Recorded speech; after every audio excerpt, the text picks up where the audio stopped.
What is up, guys? How's everybody doing out there? I'd like to introduce you guys to the silver supercharged 540i 97. Some of you might have seen this car on Ames's Corner, Ames's Automotive Corner. Big thank you to him for the shout out. I'm sure a lot of you guys have probably, already subscribed to his channel, but those of you who haven't, if you're watching, just, check him out. He's got some good stuff.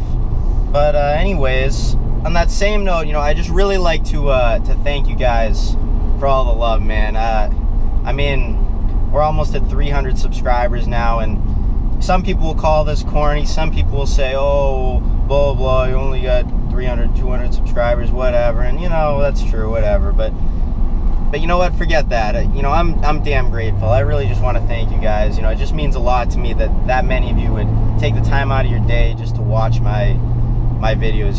That it really means a lot. But well, so I just wanted to make a little video, give you guys some more information about this car. Some of you really seem to like it on Ames's channel, so I thought I should make my own video, go a little bit more in depth. So the gist of it is that it's a 97 540i, but hardly any of it is a 97.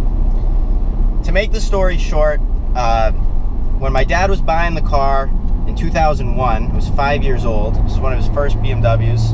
The guy selling it to him on the spot blew up the engine, which was like shit. And basically, my dad made a deal with him that he would buy him a brand new engine from BMW at the time, and my dad did all the work, and this guy John paid my dad to do all of it. And at the same time, my dad started selling and installing Dinan performance parts on BMWs.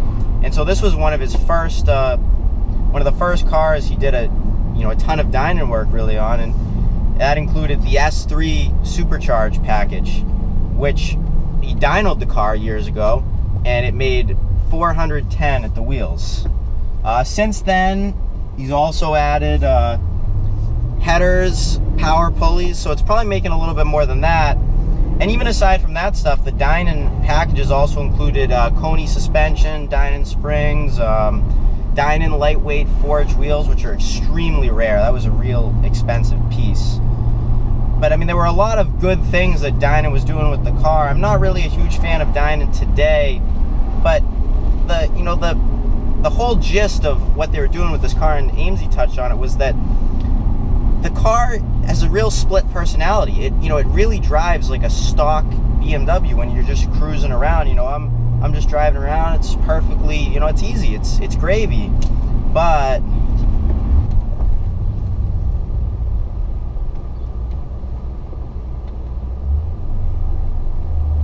he dropped down a few gears, and thing is a monster. It has one of the most anemic rev limiter sounds. It's not loud or anything, but man, when it just makes interesting sounds, and when it hits that rev limiter, it's just like choo-choo-choo-choo. Hopefully I'm picking it up on this video, but it just makes a real cool sound. Man, and the thing about it though is it's real civilized too. It's not really loud. There's nothing really outlandish about it. It looks real nice on the outside. I wouldn't call it a sleeper, but it certainly doesn't give away that it has nearly 500 horsepower at the engine.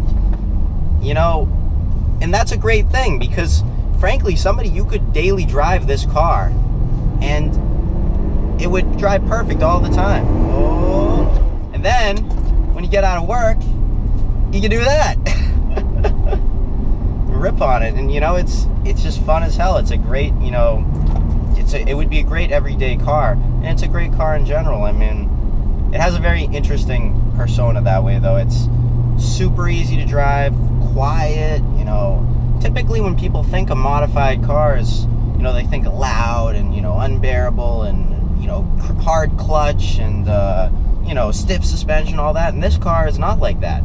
Every modification made to it, all it did was just improve the essence of the car, just make it that much better. Because so this is I didn't really touch on it at the beginning, but this is from the factory, was a 540i Sport 6B, which is not crazy rare, but a little rare and pretty sought after these days. You know, it's sort of what was available to people before the M5, and it gave you a lot of what the M5 gave you. And I mean, the E39 chassis that this is just such an iconic chassis, and it's so loved, and a lot of people would argue that it's one of the best sports sedans ever built. I mean, it's really an unbelievable platform. And the cool thing about it is, you know, this Dinan stuff really shows that you make some small modification that starts out as a good car, you make these modifications, and the thing is a monster with a split personality. How's that? Well, I hope you guys enjoyed my quick little review, quick little information on the car. You know, like, subscribe, let me know what you think, leave me some feedback in the comments section, and I'll see you guys next time.